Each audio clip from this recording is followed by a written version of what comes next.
दोस्तों, आरएस मुख्य परीक्षा के लिए रोज़ आपको 4-5 सवाल पहले मैं बताऊंगा कि ये विषय है क्या, और फिर आपसे उम्मीद करता हूं कि आप मुझे लिख करके बताएं कि आपने कैसे ग्रहण किया है और आप उत्तर कैसे लिखते हैं। एक छोटा सा टॉपिक है आज, उपयोगितावाद। तो दोस्तों, उपयोगितावाद क्या है?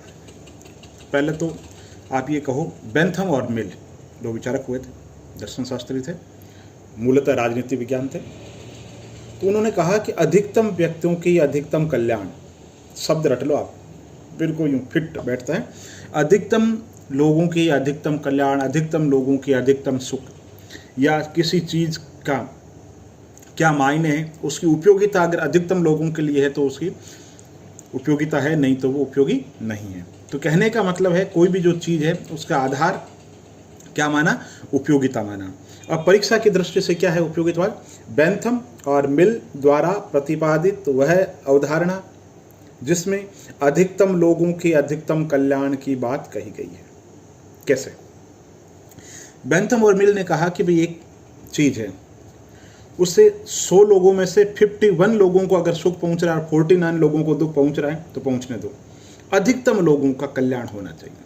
यही किसी चीज की उपयोगिता का, किसी भी विचार, किसी वस्तु की उपयोगिता का एकमात्र आधार है। फिर उन्होंने ये जो उपयोगितावाद है, इसकी जो नींव रखी ना, मनोविज्ञान की दृष्टि से रखी और नैतिक दृष्टि से भी रखी।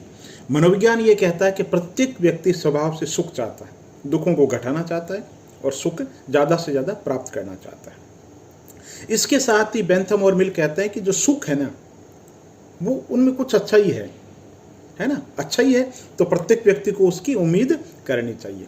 तो मनोवैज्ञानिक सुखवाद और नैतिक सुखवाद के आधार पे उपयोगितावाद की नींव रखी जाती है।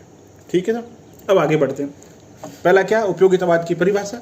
फिर दूसरा पॉइंट क्या? मनोवैज्ञानिक सुखवाद और नैतिक सुखवाद के आधार पे उपयोगितावाद की नींव रखी जाती है, दूसरा पॉइंट। तीसरा पॉइंट क्या है? बेंथम, आप लिस्ट बनाओ, एक तरफ बेंथम लिखो, दूसरी तरफ मिल लिखो। बेंथम और मिल दोनों ही उपयोगितावादी है। अब थोड़ा सा अंतर आके हो जाता है। बेंथम तो ये कहता है कि प्रत्येक व्यक्ति जो है स्वभाव से स्वार्थी है। मनुष्य का स्वभाव ही ऐसा है कि वो स्वार्थ के वशीभूत होकर के सारे कार्य करता है। लेकिन वो कहता 4 कारण हैं जिनकी वजह से वो थोड़ा सा परोपकारी हो जाता है, या जो और लोग हैं उनके बारे में भी सोचना शुरू कर देता है। क्या कारण है साहब? जैसे मैं हूँ या कोई आप मान लीजिए, ठीक है, आप औरों के बारे में नहीं सोचते, लेकिन 4 कारण है जिसकी वजह से आप औरों के बारे में सोचोगे। पहला कारण, आप मिठाई खाने के शौकीन हैं, लेकिन आपका शरीर साथ नहीं दे रहा। क्या हो गया? शारीरिक जो मजबूरी है बिल्कुल वो हो गई। दूसरा कारण क्या हो सकता है साहब? दूसरा कारण हो सकता है समाज का भय हो सकता है। ठीक। और क्या कारण हो सकता है कि साहब? धार्मिक कारण हो सकता है ना, ईश्वर से डर हो सकता है, आत्मा से डर हो सकता है। और क्या कारण हो सकता है कि कानूनी कारण हो सकता है। तो ये 4 कारण है जिनकी वजह से मनुष्य क्या हो जाता है तो स्वभाव से तो स्वार्थी, लेकिन इन 4 कारणों से, कौन कौन से? शारीरिक कारण, सामाजिक कारण, कानूनी कारण और धार्मिक यानी कि ईश्वर का भय। इन 4 कारणों से वो परोपकार की ओर बढ़ जाता है, या औरों के बारे में, औरों के सुख के बारे में सोचना शुरू कर देता है। मिल कहता 4 तत्व तो ये है ही, इनमें एक तत्व और जोड़ देता है, आंतरिक तत्व का सिद्धांत। मैंने तुमने 4 बताए, मिल ने +1 कर दिया। उसने कहा आंतरिक तत्व, अंदर मनुष्य की कुछ ऐसा होता है जिससे वो परोपकार की ओर मुड़ जाता है। ये 4 तो ही, साथ में एक और जोड़ देता है। पहला पॉइंट बेंथम और मिल के अंतर के लिए। फिर बेंथम कहता है कि सारे जो सुख है ना, वो सब एक जैसे हैं। जैसे मैं हूँ, टीचर हूँ, आपको पढ़ाऊँ तो भी वही सुख है, रसगुल्ले खाऊं तो भी वही सुख है, उपन्यास पढ़ूं तो भी सुख है ना। मतलब सारे सुख एक जैसे है। बढ़िया मस्ती से आप लोगों को पढ़ाना छोड़ करके नींद लूं तो वो कहता सारे सुख एक जैसे। नींद, चाहे नींद ले लो, चाहे पढ़ा दो, कोई अंतर नहीं है ना। शारीरिक और मानसिक दृष्टि से कोई अंतर नहीं है, मात्रात्मक और गुणात्मक दृष्टि से भी सुखों के अंदर कोई अंतर नहीं, सारे सुख एक जैसे होते हैं। मिल कहता नहीं। तो ये इसका जो दर्शन है बेंथम का, वो है स्थूल उपयोगितावाद। क्या नाम है? स्थूल उपयोगितावाद। जबकि मिल का उपयोगितावाद है वो है परिष्कृत उपयोगितावाद, मॉडिफाइड। मिलने का नहीं। जो सुख है उनमें अंतर है, मात्रात्मक और गुणात्मक दोनों स्तर पे अंतर है। जो सुख साहित्य पढ़ने में है, वो सुख किसी देही कार्यों के अंदर नहीं है। ठीक है, यानी सुखों के अंदर अंतर है। वो कहता है सुख, सारे सुख एक जैसे नहीं माने जा सकते। मिल कहता है कि सारे सुख एक जैसे हो भी नहीं सकते। दोस्तों, जैसे एक तो मैं उपन्यास पढ़ूं, एक तो उपन्यास पढ़ूं, मान लो साहित्य पढ़ूं, कोई भगवान श्री राम की जीवनी पढ़ूं, है ना, और एक में आप यूँ समझ लीजिए ताश खेलूं।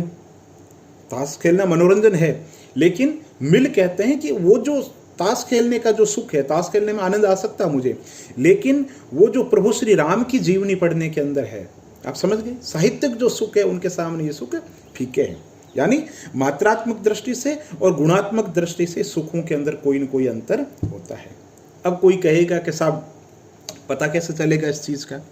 तो मिल ने कहा कि संसार के अंदर कुछ लोग ऐसे हैं जिन्होंने दोनों ही सुख देखे हैं, है ना, शारीरिक सुख भी देखे हैं, मानसिक सुख भी देखे हैं, और उत्कृष्ट से उत्कृष्ट जो सुख है ना बिल्कुल वो भी देखे हैं।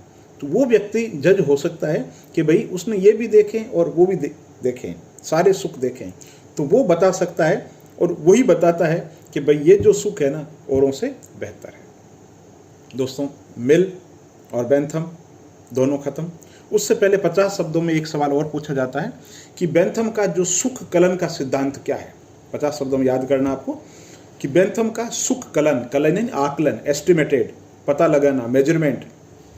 तो बेंथम ये कहता है कि सब सारे शारीरिक सुख हो या मानसिक सुख हो, सारे एक जैसे हैं, कोई सुखों में अंतर नहीं, मैंने आपको बताया। तो फिर वो कहता है कि जो सुख है ना उनको 7 पैमाने हैं। कितने पैमाने हैं? 7 पैमाने हैं जिससे सुख को मापा जा सकता है। अब वो 7 पैमाने कौन से हैं? तो बेंथम कहता है कि अवधि होनी चाहिए, ज़्यादा देर के लिए होनी चाहिए, तीव्रता होनी चाहिए, सेंसेशन, थोड़ी देर के लिए, मान लो सूप पिया एक तो 2 मिनट में आनंद आया, बात खत्म, ज़्यादा देर के लिए होना चाहिए, अवधि होनी चाहिए, तीव्रता होनी चाहिए, और निश्चितता होनी चाहिए। ऐसा नहीं कि आज तो सुख मिल रहा है और कल नहीं मिले। अवधि होनी चाहिए, तीव्रता होनी चाहिए, निश्चितता होनी चाहिए, निकटता होनी चाहिए। सुख तो है और मुझे क्या आज यहाँ से 500 किलोमीटर दूर सुख है, नहीं। अवधि होनी चाहिए, तीव्रता होनी चाहिए, निश्चितता होनी चाहिए, निकटता होनी चाहिए, और शुद्धता होनी चाहिए। शुद्धता का मतलब एक्यूरेसी होनी चाहिए, मिला हुआ नहीं होना चाहिए कि साहब ये सुख तो ले लो लेकिन इसमें थोड़ा सा दुख मिला हुआ है। तो अवधि होनी चाहिए, तीव्रता होनी चाहिए, निश्चितता होनी चाहिए, है ना, उत्पादकता होनी चाहिए, उसके अंदर और सर्जन के भाव होने चाहिए। अवधि, तीव्रता, निश्चितता, निकटता, उत्पादकता, व्यापकता और शुद्धता, ये 7 जो है तत्व है। ये कहते हैं कि जो सुख का जो आकलन किया जा सकता है, सुख को मापा जा सकता है। अब आपको 3 सवाल देता हूँ, कमेंट बॉक्स में आप मुझे सॉल्व करके बता सकते हैं। पूरा वीडियो आप सुन चुके हैं। सबसे पहले तो बताओ 15 शब्द में उपयोगितावाद है क्या? 15 शब्द में बताओ बेंथम का उपयोगितावाद क्या है? 15 शब्दों में बताओ मिल का उपयोगितावाद क्या है? और 50 शब्द में बेंथम और मिल का उपयोगितावाद बताओ। बहुत बहुत धन्यवाद।